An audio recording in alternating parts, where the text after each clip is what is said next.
tepat di depan pintu gerbang Kelampis Ireng.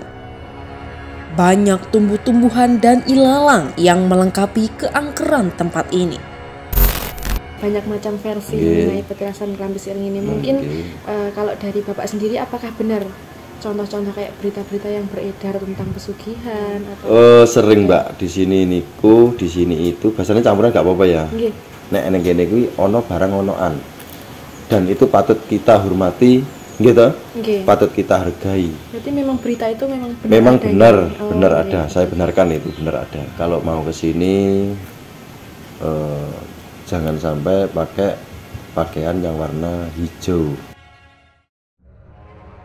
Kelampis Ireng pasti sebagian tidak asing dengan nama ini, khususnya wilayah Ponorogo dan sekitarnya. Kelampis Ireng terkenal dengan kemistisannya dan cerita-cerita horor di khalayak umum. Meskipun tidak asing dengan nama itu, banyak juga yang belum ke sana.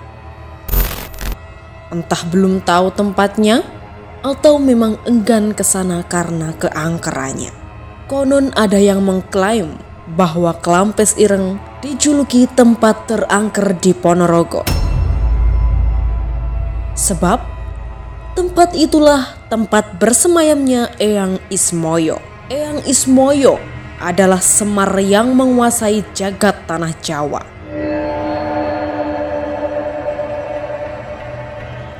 Sudah semestinya tempat Kelampis Ireng ini tempat paling angker di Ponorogo. Tidak seperti tempat-tempat yang lain. Akses menuju ke tempat Kelampis Ireng ini begitu terjal. Selain itu, Kelampis Ireng jauh dari pemukiman warga. Ini berada di tengah-tengah sawah dan kebun tebu yang begitu luas. Kami sudah sampai tepat di depan pintu gerbang Kelampis Ireng. Banyak tumbuh-tumbuhan dan ilalang yang melengkapi keangkeran tempat ini. Inilah gerbangnya.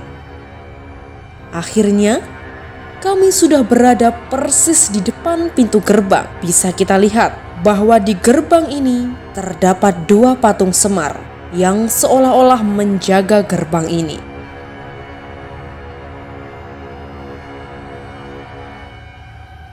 Oke guys, kali ini kita sudah ada di depan pintu masuk petilasan Kelampis Ireng. Dan benar sekali bahwa petilasan ini berada di tengah-tengah sawah atau tengah-tengah kebun yang jauh sekali dari pemukiman. Bisa dilihat di sekitar Kelampis Ireng ini terdapat sawah-sawah yang luar biasa. Ada juga kebun-kebun tebu, dan di sini juga telah tertera bahwa dilarang mengambil foto atau video tanpa seizin penjaga. Sehingga kita sebelum masuk ke petilasan Kelampis Ireng ini, kita telah mendapatkan izin dari penjaga atau juru kunci di Kelampis Ireng ini. Yuk ikutin aku! Sebelum kita masuk, alangkah baiknya klik tombol subscribe dan nyalakan loncengnya agar channel ini semakin berkembang dan bermanfaat bagi banyak orang. Inilah Kelampis Ireng, dijuluki tempat paling angker di Ponorogo. Di tengah-tengahnya ada sebuah ruang, tempat beribadah atau tempat semedi.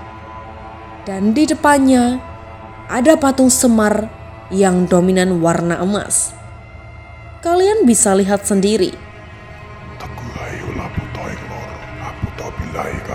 Jim setan datang purun panulantan ono wani wapang gawe olo gunane wong luput geni atamati rto. Selain itu, kami menelusuri lingkungan sekitar.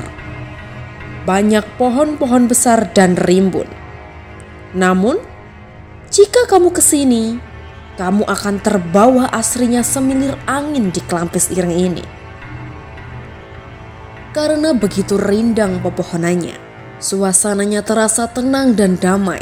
Sepertinya ada yang aneh di tempat ini. Namanya saja Kelampis Ireng. Lalu, di mana letak pohon kelampisnya? Jawabannya ada di juru kunci nanti. Tetap tonton video ini hingga selesai. Sumingkir, podo serane kabeh. Sumingkir. Konon pernah suatu hari ada dalang yang ditangkap di sini. Malah pendidikan Ki Hajar Dewantara ing narsa sung tulodo ing madya mangun karsa tuturi Handaya. Ia mendalang seperti biasanya tanpa keanehan apapun. Namun ketika ia hendak pulang, ada sesuatu yang begitu aneh. Beliau dibayar bukan dengan sejumlah uang, namun ia dibayar dengan sepotong kunir atau sejenisnya dan diberi janji oleh salah satu penanggapnya. Penanggapnya pun bilang, Kunir iki ojo mbok buka, lek durung tekan omah. Sang dalang bingung dan berkata, Apa maksud semua ini? namun sungguh aneh. Sesampainya di kediaman si dalang tersebut, sungguh di luar dugaan dan benar-benar aneh. Kunir yang ditutup kain dan tidak boleh dibuka tersebut berubah menjadi sebatang emas yang berwujud semar. Paling adotan ono orang ing mami kuno tutupan sirno. Setelah diselidiki, ternyata yang menanggap Ki Dalang tersebut adalah makhluk goib yang bersemayam di Klampis Ireng. Di suatu tempat keramat dan terjaga, tentunya ada seorang juru kunci yang mengetahui segala macam tempat ini. Tidak lain dengan Klampis Ireng ini, ada juru kunci yang menjaga dan merawatnya. Oke teman-teman, kita sudah berada tentunya di petilasan Klampis Ireng, dan serunya lagi saya sudah bersama dengan juru kunci di Klampis Ireng ini. Mungkin sebelum kita mulai wawancara, kita bisa perkenalan dulu dengan bapaknya. Assalamualaikum warahmatullahi wabarakatuh. Rahayu, rahayu, rahayu sagung dumadi. Kulo atas nama Indarto alias Caplin selaku juru pelihara atau juru kunci di Klampis Ireng. Mungkin sugeng rawuh kagem adik-adik kula saking Magetan nggih. Sugeng rawuh wonten papan panggenan Klampis Ireng mriki. Mbok bilih wonten ingkang kula bantu napa? Nggih, dengan Bapak Indarto nggih. Mungkin kedatangan kita ke sini ingin mengetahui bagaimana sejarah dari Klampis Ireng ini, mungkin bisa dijelaskan. Oh ngaten, niki saged kula pawon nggih. Nggih. Bahwasanya Klampis Ireng itu tempat petilasan Eyang Ismoyo. Jadi Eyang Ismoyo itu kan waktu eranya era dewa ya, sebelum ada manusia, zaman kadewan bahasanya kan ngoten. Dan selanjutnya wonten napa kok mriki dijenengne Klampis Ireng kan ngoten. Itu menurut sejarah dari sesepuh-sesepuh. Sebenarnya di sini itu tidak ada yang namanya pohon Klampis Ireng. Itu tidak ada. Yang dinamakan Klampis Ireng itu era beliau yang Ismoyo itu punya padepokan yang namanya Padepokan Karangkadempel Klampis Ireng, dan kebetulan bertepatan di Ponorogo.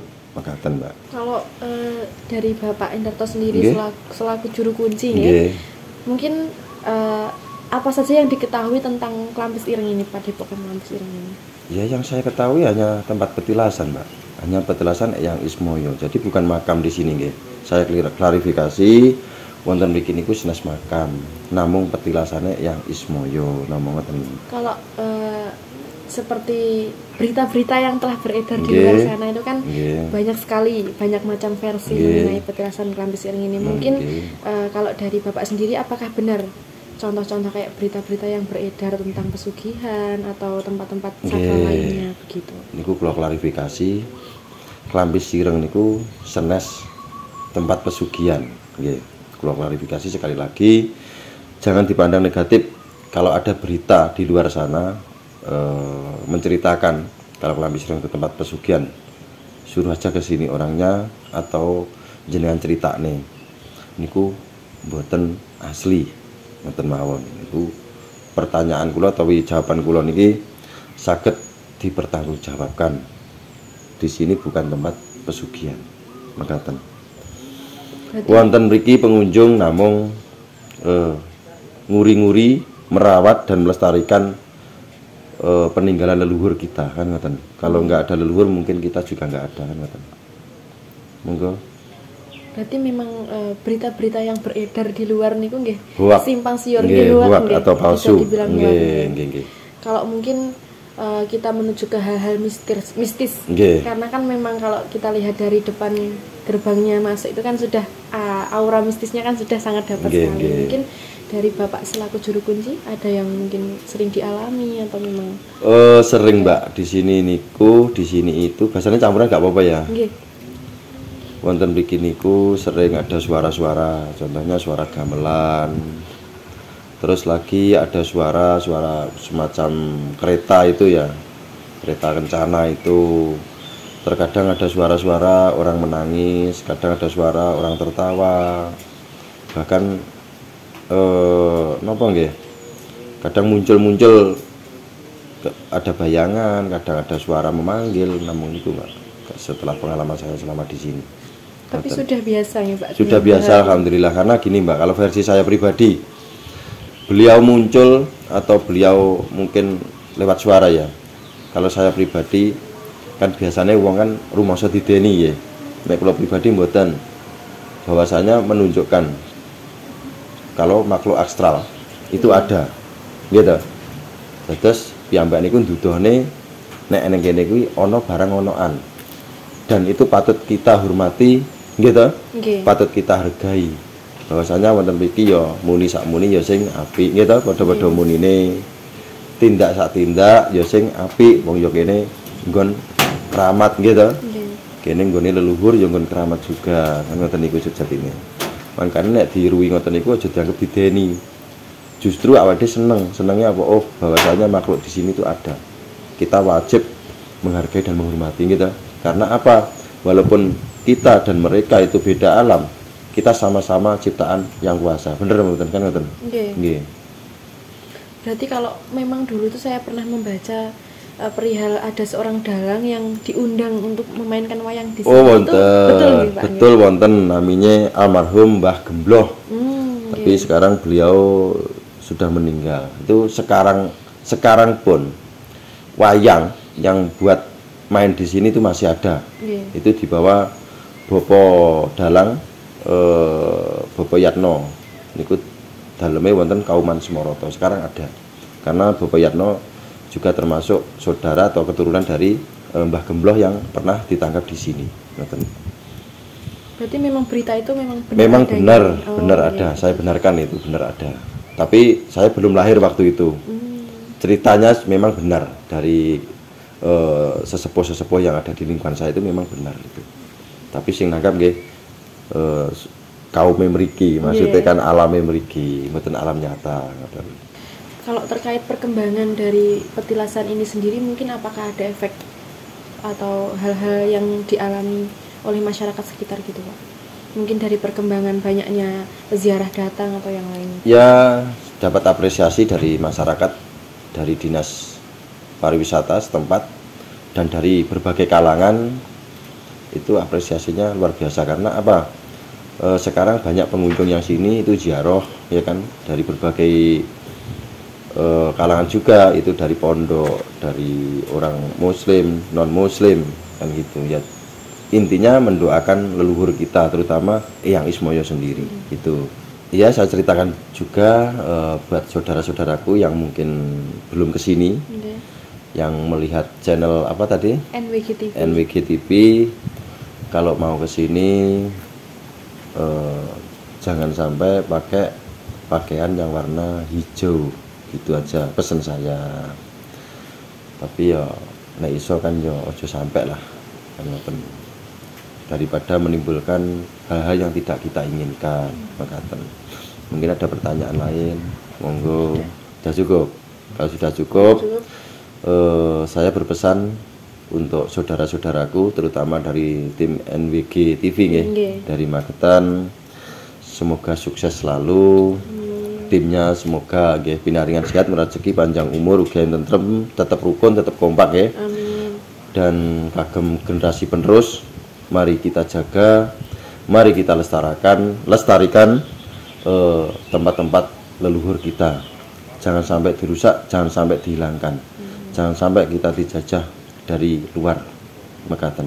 Saya pribadi selaku juru pelihara atau juru kunci Klampis Ireng, apabila ucapan saya atau tindak tanduk saya ada yang salah, saya mohon maaf yang sebesar-besarnya buat pemirsa semuanya. Dan terima kasih. Rahayu, rahayu, rahayu. Intinya, dimanapun tempatmu berada, termasuk di tempat-tempat keramat, kamu harus baik dalam pikiran, ucapan, dan perbuatan. Kalau bahasa Arabnya akhlak, bahasa Inggrisnya attitude, bahasa Indonesianya sopan santun, dan bahasa Jawanya unggah-ungguh. Itu harus dipegang teguh dan diaplikasikan dimanapun kamu berada.